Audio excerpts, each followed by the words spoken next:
மகா சிவராத்திரியான அந்த ஒரு இரவில் இந்த பிரபஞ்சத்தை அழிவு பாதையிலிருந்து காப்பாத்திய சிவனோட கதைய பத்தி உங்களுக்கு தெரியுமா? பிரம்மாக்கும் விஷ்ணுக்கும் ரெண்டு பேத்துல யார் மிக சிறந்த கடவுள்னு சொல்லி இவங்க இரண்டு பேத்துக்கு இடையே ஒரு மிகப்பெரிய ஒரு போர் வெடிக்க ஆரம்பிக்குது. இதனால இந்த பிரபஞ்சமே அழிவு நிலையை நோக்கி போக ஆரம்பிக்குது. இந்த விஷயத்த பார்த்து பயங்கரமா கோபமான சிவபெருமான் உடனே ஒரு அக்னி ஸ்தம்பமா உருவாகிறாரு. அதாவது ஆரம்பமும் முடிவும் இல்லாத ஒரு அக்னி தூணா உருவாறாரு. அந்த அக்னி தூண்ல இருந்து தோன்றிய சிவபெருமான் இந்த அக்னி தூணோட முடிவை யாரு கண்டுபிடிக்கிறாங்களோ அவங்களே இந்த உலகத்தின் சிறந்த கடவுள்னு சொல்றாரு. இந்த விஷயத்தை கேட்டோனே பிரம்மா அன்ன ரூபம் எடுத்து மேலோகத்தை நோக்கி போக ஆரம்பிக்கிறாரு. அதே மாதிரி விஷ்ணு வராக ரூபம் எடுத்து பாதாள லோகத்தை நோக்கி வேகமா போக ஆரம்பிக்கிறாரு. கிட்டத்தட்ட 1000 ஆண்டுகளுக்கு மேல தேடிய அந்த அக்னி ஸ்தம்பத்தோட முடிவை கண்டுபிடிக்க முடியாம விஷ்ணு பகவான் நேர்மையா தனது தோல்வியை சிவபெருமான்ட்ட ஒத்துக்கிறாரு. ஆனா பிரம்மா இந்த உலகத்திலே நான் தான் மிக சிறந்த கடவுள்னு சொல்லி ஒரு தலகணத்தால வேகமா சிவபெருமான்ட்ட நான் அந்த அக்னி ஸ்தம்பத்தோட முடிவை கண்டுபிடிச்சிட்டேன்னு சொல்லி ஒரு பொய்யான விஷயத்த சொல்றாரு. இந்த விஷயத்தை கேட்டோன்னே பயங்கரமா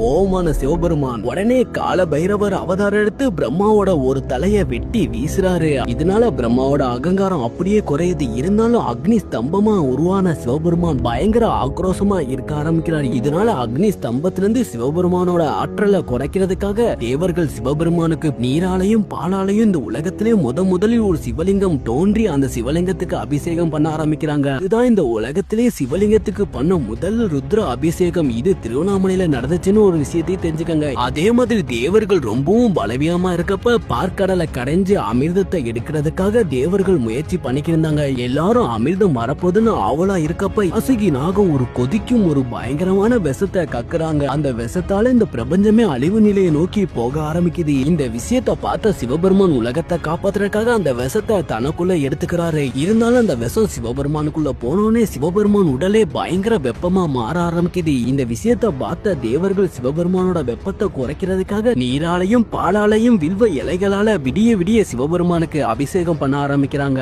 அதே சிவராத்திரி அன்னைக்கு ஒரு உண்மையான புனிதமான காதலும் ஒண்ணு செஞ்சுச்சு. அதாவது சதி தட்சனோட யாகத்தில இறந்த பிறகு மனம் உடைந்து போன சிவபெருமான் பல ஆயிரம் ஆண்டுகள் ஆழ்ந்த தியானத்துல இருக்க ஆரம்பிக்கிறாரு. அதே மாதிரி பூலோகத்துல சதி பார்வதியா பிறந்து சிவனை அடைகிறதுக்காக 1000 ஆண்டுகள் சிவபெருமான நோக்கி கடுமையா தவம் இருக்க ஆரம்பிக்கிறாங்க. கடைசியா மனம் உருகிய சிவபெருமான் தியானத்திலிருந்து கண் விழித்து பார்வதிக்கும் சிவபெருமானுக்கும் திருமணம் நடந்த நாளும் இந்த மகா சிவராத்திரிங்கிற ஒரு விஷயத்தை தெரிஞ்சுக்கங்க. சிவனோட பக்தர்களுக்காக தனித்துவமான தியாகத்தை பண்ண சிவபெருமான உங்களுக்கு ரொம்ப பிடிக்கும்னா